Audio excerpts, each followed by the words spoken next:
Manusia dapat menimbang-nimbang dalam hati. Tapi jawaban lidah berasal daripada Tuhan. Ayat 2. Lanjut ya. Siapa diberkati Tuhan? Udah dicatatin ini. Usahakan ya. Ayat 2, segala jalan orang adalah bersih menurut pandangannya sendiri. Tetapi Tuhanlah yang menguji hati. Kita baca bersama ayat 2, 1, 2, 3. Segala jalan orang adalah bersih menurut pandangannya sendiri. Tetapi Tuhanlah yang menguji hati. Nah, dengan ayat pertama bedanya apa? Ayat ke-1 tadi kan manusia menimbang-nimbang dalam hati. Yang ini Tuhan yang menguji hati. Bedanya menimbang di hati dan menguji hati apa? Yang satu persiapan tadi. Yang kedua ini ujian. Maksudnya begini, di area motivasi, kita perlu orang lain untuk menguji. Pertama-tama Tuhan yang menguji kita, kita butuh firman. Karena itu jangan hanya kita suka memuji, menyembah, dan berbahasa lidah. Itu fungsinya beda dengan waktu kita baca Alkitab, akal budi kita disirami. Dua-dua penting, dua-dua perlu. Karena kita disuruh menyembah dalam roh dan dalam kebenaran.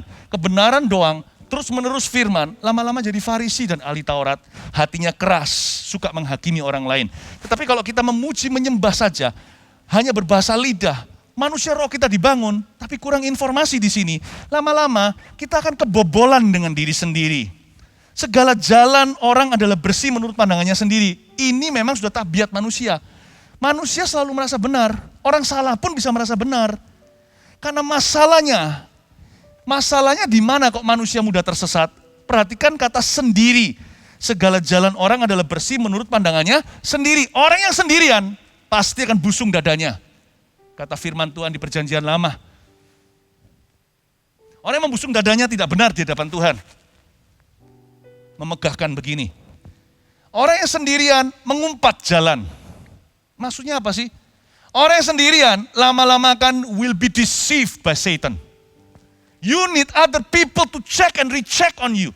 Kita butuh orang lain untuk ngecek kita dan recheck lagi. Itulah sebabnya segala jalan orang adalah bersih menurut pandangannya sendiri kalau dia sendirian. Tetapi inilah jawabannya, tetapi Tuhanlah yang menguji hati. Kita butuh firman, karena firman ini lebih hebat dari mesin MRI. Bisa membedakan, memisahkan antara sumsum dan sendi. Waktu kita baca Alkitab, pikiran kita ditimbang. Betul-betul, our thoughts are being weighed by our spirit. Pikiran kita tuh ditimbang oleh roh kita sendiri, dibantu Roh Kudus sehingga kita bisa tahu, oh iya ya, kayaknya saya ini punya motivasi kurang bersih. Saya ini ada kesombongan hati, bukan kata orang lain atau orang lain menghakimi. Saya sadar sendiri, buat apa sih kita beritahu orang lain, lu jangan sombong ya, lu sombong ya. Kalau kita nggak sadar ya percuma. Tapi firman bisa menyadarkan kita. Bahkan bisa memerdekakan kita kalau menyadarkan saja. Banyak sih mesin kayak gitu. Bisa sembuhkan nggak? Kalau ketahuan ada kanker setelah di MRI atau CT scan. Bisa sembuh nggak? Firman ini bisa ganda, bermata dua itu artinya bisa menemukan dan bisa menyembuhkan. Tapi karena kita itu sukanya sendirian, Adam nggak dibiarkan sendirian karena nggak baik bagi seorang pria sendirian. Allah memberi dia Hawa. Itulah sebabnya kita butuh sahabat. Ini bukan bicara soal pernikahan, ini bicara tentang saudara seiman. Adam dan Hawa itu juga saudara seiman. Segala jalan adalah bersih, orang adalah bersih menurut pandangannya sendiri, tetapi Tuhanlah yang menguji hati. Tuhan pasti akan mengutus saudara-saudara seiman untuk menjaga kita dan kita saling menjaga. Di area motivasi, you cannot live alone. Saya pun tahu Alkitab bolak-balik, saya butuh orang lain untuk uji motivasi saya. Motivasi tidak bisa di ayat pertama diselesaikan dengan manusia menimbang-nimbang sendiri dalam hatinya. Dibutuhkan orang lain. Makanya itu dari sejak muda, kita harus punya friendship that really matters. Kita harus punya persahabatan yang dijalin di atas dasar firman. Kalau enggak, yang rugi kita. Karena kita bisa salah jalan tiba-tiba umur 40 nantinya. Before 30, sebelum umur 30 tahun itu, penting sekali pertemanan. Pacaran juga sebagai extension atau kelanjutan dari pertemanan, lalu ada teman yang dikhususkan. Lalu sampai pernikahan itu menjadi soulmate. menjadi pasangan, menjadi satu. Jadi semua dimulai dengan friendship. Tuhanlah yang menguji hati. Hati kita nggak boleh berdiri sendiri. Karena Tuhan tidak izinkan kita ini menjadi satu-satunya domba. Tuhan itu menaruh kita di kandang dombanya. Puji Tuhan untuk CG kita. Thankfully selama pandemi, kalian tidak terpencar, lalu tercerai-beraikan. Saya bersyukur, Tuhan sih nggak perlu terima kasih. Karena Tuhan, dari Tuhanlah semuanya itu. Tuhanlah Maha Kasih. Dialah kasih. Buat apa dia terima kasih? Tapi saya mau mewakili semua gembala-gembala di Gereja Mawar Syaron tercinta. Untuk setiap kalian yang dari gembala-gembala kalian, asisten gembala, tim leaders, sampai coachnya, sampai kepada CGL-nya yang selama pandemi, selama wabah COVID-19 semua dirumahkan, dan sekolah pun tidak jalan kecuali online-nya. Kalian telah setia menjaga domba-domba Tuhan, saling menjaga. Di samping itu, kalian pun dijaga dengan ministry kalian. Karena kalian terus melayani, kalian tidak jadi domba liar, apalagi jadi kambing hitam. Puji Tuhan untuk setiap pemimpin yang ada di sini. Bukan Yesus, saya mewakili seluruh gembala. I would like to thank you. Aku mau berterima kasih untuk kesetiaan kalian. Berikan tepuk tangan untuk semua TL, coach, CGL, sponsor. Kasih tepuk tangan untuk mereka semuanya.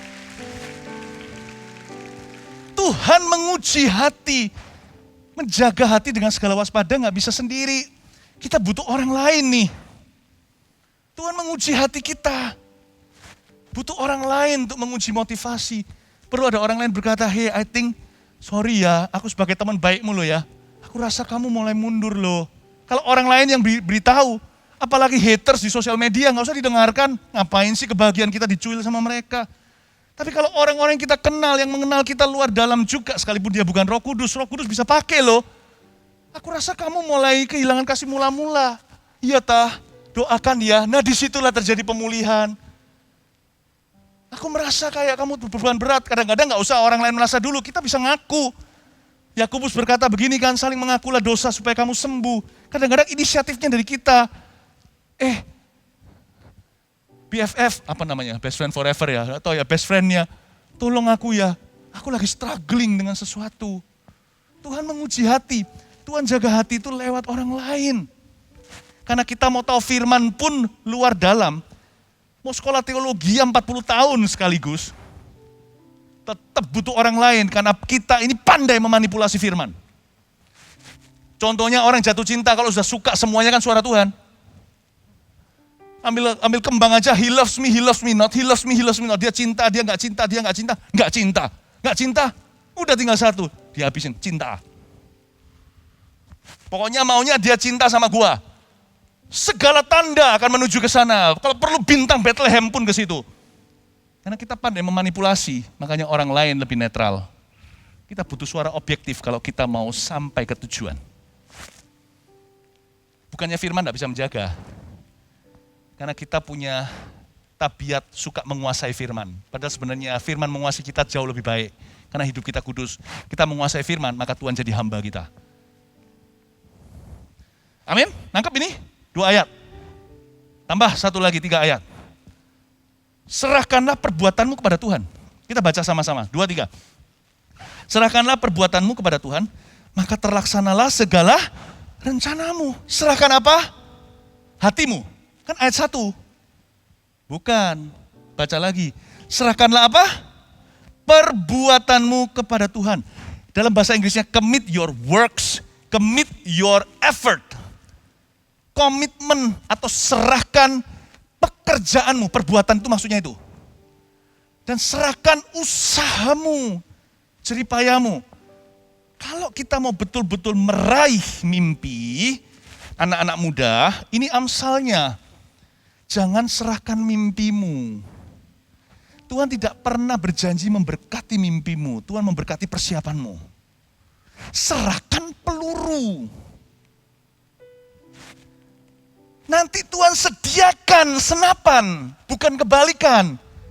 Serahkan serahkan senapanmu lalu minta peluru. serahkan peluru dan berkata, Tuhan aku punya 10. Tuhan berkata, kalau gitu kamu perlu senapan ini. Tuhan aku punya 2 talenta. Nih kamu pakai yang revolver, bukan revolver, enggak tahu saya tentang tembak-tembakan, tetapi mungkin ada tembak handgun seperti yang cuma dimasukin 2, 3, 4, yang dikrek-krek atau disumbu-sumbu begitu, pakai pakai serbuk. Tapi kalau kita serahkan 100 peluru sama Tuhan, Tuhan berkata yang kayak gini harus dapat brand. Kayak gini harus dapat senapan mesin yang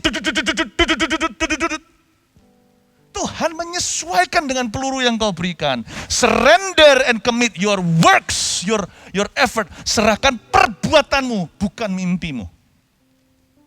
Mimpi simpan sendiri. Nanti ya, lihat ya, serahkan peluru, mimpimu dilampaui. Sebab no eye has seen, no ear has heard, no mind has conceived what the Lord has prepared for me. Tidak ada mataku belum lihat, telingaku belum dengar, otakku belum nyampe ke situ apa yang Tuhan sediakan bagiku. Serahkanlah perbuatanmu kepada Tuhan. Serahkan persiapan. Tuhan, jangan berdoa gini, Tuhan pakailah aku sampai mancanegara. Nggak usah, belajar bahasa Inggris saja. Lalu datang ke Tuhan, now I can speak English. Now what? Begitu aja. Aku bisa bahasa Inggris. Sekarang apa? Kita belajar bahasa Chinese. Ni hao. Lebih daripada bisa menyebut menu capcay. Lalu kita berkata, 我现在能够讲中文。下一步要依靠你。Next, I depend on you. Now what? Aku bisa main piano. Tuhan pakailah aku. Saya bisa khotbah. Tuhan pakailah saya. Ketemu kita di Belanga. Kamu main piano, saya berkhotbah. Jos. Now what? Aku bisa Alkitab. Lebih daripada itu Tuhan. Bukan cuma pengetahuan doang. Aku menghidupinya dan berusaha menghidupinya. Now what? Tiba-tiba gak ada badai, gak ada taufan. Dari semua orang yang lainnya merupakan calon yang lebih menjanjikan. Tiba-tiba yang satu ditunjuk oleh ketua CG-nya. Kamu yang jadi pemimpin kelompok kecil berikutnya. Wow! Serahkan perbuatanmu. Jangan mimpimu. Kenapa? Di dunia ini terlalu banyak pemimpi. Ironis ya. Biasanya kan diajarkan khotbahnya, aduh bermimpilah. Mimpilah sudah. Bermimpilah. Gak usah diajarin itu. Banyak orang bisa mimpi di siang bolong apalagi yang gigi jari. Saya minta kalian semuanya sediakan peluru. Secara rohani. Datang ke Tuhan dan berkata, I commit this to you. Now what? Next what? Selanjutnya apa? Maka terlaksanalah segala rencanamu. Nah kata terlaksanalah di sini tulislah. Dalam bahasa Inggrisnya itu, and your plans shall be established. Kata established. Maka terlaksanalah itu bukan cuma terlaksana. Tapi proyeknya kelar. Kata establishment itu seperti institusi. Negara kita berdiri tahun 45 sebagai negara berdikari. Merdeka, ada proklamasi. Established as a nation. Kan mungkin perusahaan itu sejak kapan? Ada juga berdiri sejak tahun 1800 sekian. Kapan bank itu menjadi banking yang mendunia, padahal dulu awalnya hanya satu keluarga yang mengelola uang nasabah. Lalu tiba-tiba menjadi banking yang begitu dikenal di seluruh dunia. Salah satu yang nomor 1. Ada satu titik, rencana kita meledak. Establish. Seperti institusi, seperti suatu fondasi. Bukan cuma meletakkan fondasinya pada hari ini, tetapi menjadi sesuatu yang diperhitungkan, yang dipandang, menjadi sebuah nama yang didengar di mana-mana. Menjadi sesuatu yang kenamaan. And your plans shall be established. Artinya kalau kita serahkan perbuatan alias peluru-peluru kita, Mempersiapkan kita itu memberi Tuhan persiapan kita. Kita tidak memberikan Tuhan omong kosong atau mimpi saja. Maka terlaksanalah segala rencanamu itu. Bagaimana rencana kita bisa terlaksana? Visi kita bisa terjadi. Ada 2 catat ini. Kalau kita siapkan peluru. Maka terlaksanalah segala rencanamu, bisa jadi segala sesuatu terjadi sesuai rencana kita. Namun melampaui ekspektasi manusia. Jadi gini, yang ke-1 opsinya, kemungkinan terjadi dari 2. Udahlah, nggak akan luput dari 2 ini. Kalau soal ini Tuhan klasik sekali, nggak akan ngejes. Yang pertama, akan terjadi sesuai rencana, namun melampaui ekspektasimu. Itu artinya being established in your plans. Rencanamu terjadi. Oh Tuhan, aku kepingin jadi ini. Jadi. Tapi waktu jadi kita kaget, bukan hanya 2 ikan 5 roti. 5.000 orang makan. Tadinya saya hanya menargetkan bisa makan siang, gak kelaparan. Ujungnya jadi pabrik roti yang besar. 5.000 laki makan, buffet dengan keluarganya, nomban orang 20.000 di bukit itu. Ini sih terjadi sesuai rencana. 5 roti 2 ikan kan makanan. Betul yang terjadi makanan, tapi aku tidak ekspektasinya. Ekspektasiku dilampaui. Aku tidak menduga makan siang 1 itu memberi makan semua. Itu establishment. Waktu kalian berkata, let thy kingdom come. It doesn't just come. It arrives gloriously. Waktu kita berkata kerajaanmu datang, itu bukan kerajaannya hanya datang. Kerajaan itu tiba dengan mulia. Atau bisa terjadinya opsi nomor 2. Tidak terjadi sesuai dengan rencana kita. Namun jauh lebih indah. Kita berkata, loh gak terjadi sesuai yang kukira. Tapi untung gak terjadi sesuai yang kuingini. Ternyata jauh lebih indah. Yang pertama sesuai dengan rencana, kedua tidak sesuai rencana kita. Namun justru jauh lebih indah.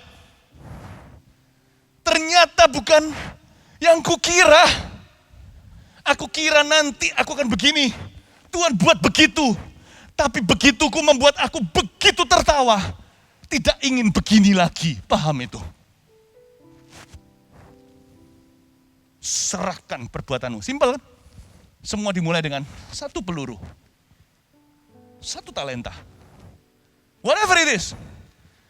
Talenta ke-1 yang saya selalu beri bubuk. Waktu saya ini tidak punya bakat talenta. Semua teman-teman saya dari kecil panggil saya paitse dalam bahasa Ibraninya, idiot. Sekarang sebagian daripada orang-orang yang pernah manggil itu sekarang jadi jemaat saya. Sekarang menjadi jemaat Mawar Siaran tercinta. Mungkin waktu kecil saya dipanggil idiot. Tapi satu hal setelah saya kenal Tuhan. 1 peluru yang saya selalu bubuki sebelum saya punya talenta apa-apa. Saya jaga kekudusan. Ayo itu, semua punya produk apa? 1 produk ini selalu langka. Orang yang mau bayar harga dengan Tuhannya. Anak muda seperti itu jarang ditemukan. Semua bisa maju dulu seperti kelinci melompat-lompat. Biar saya jadi turtle atau jadi kura-kura yang perlahan-lahan terserok-serok jalan. Tapi kalau saya pegang kekudusan, ini saham yang tidak akan pernah goyang. Sana jatuh, situ runtuh, 1.000 di kananku, 10.000 di kiriku. Here I am today, by God's grace. Bukan karena aku hebat, tapi investasiku tepat. Pengkhotbah berkata, ingatlah Tuhan di masa mudamu. Ingatlah penciptamu. That's what I did, that's still what I do. Haleluya. Amin. Oh, haleluya. Aduh.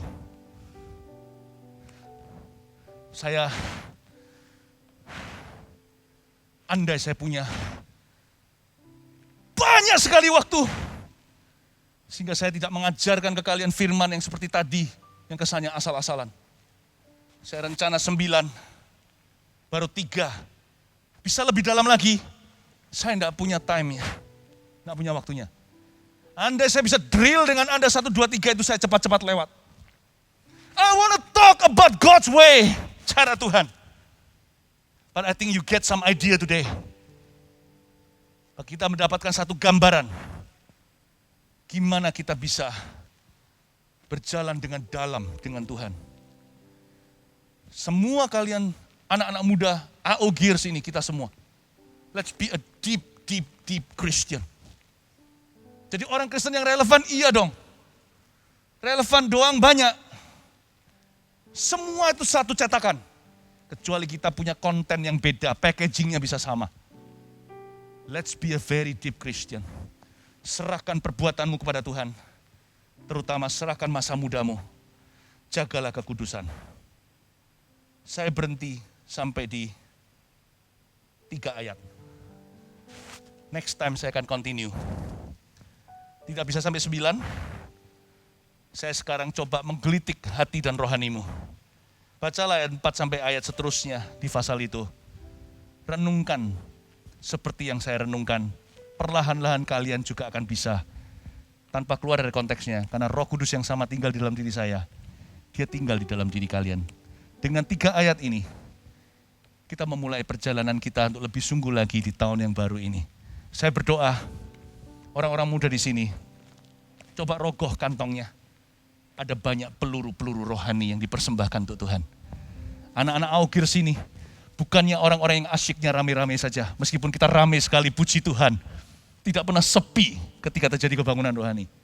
But each one of you is a divine quality. Setiap kalian menjadi setiap individu adalah kualitas ilahi. I bless you with the name of the Almighty. Kuberkati dengan nama yang maha kuasa. Jesus Christ our God. Tuhan Yesus Allah kita. Juru selamat kita yang hidup. Biarkan hidupmu dipakainya melebihi segala dugaan dan mimpimu. Kasih tepuk tangan untuk Yesus. I want to see Jesus.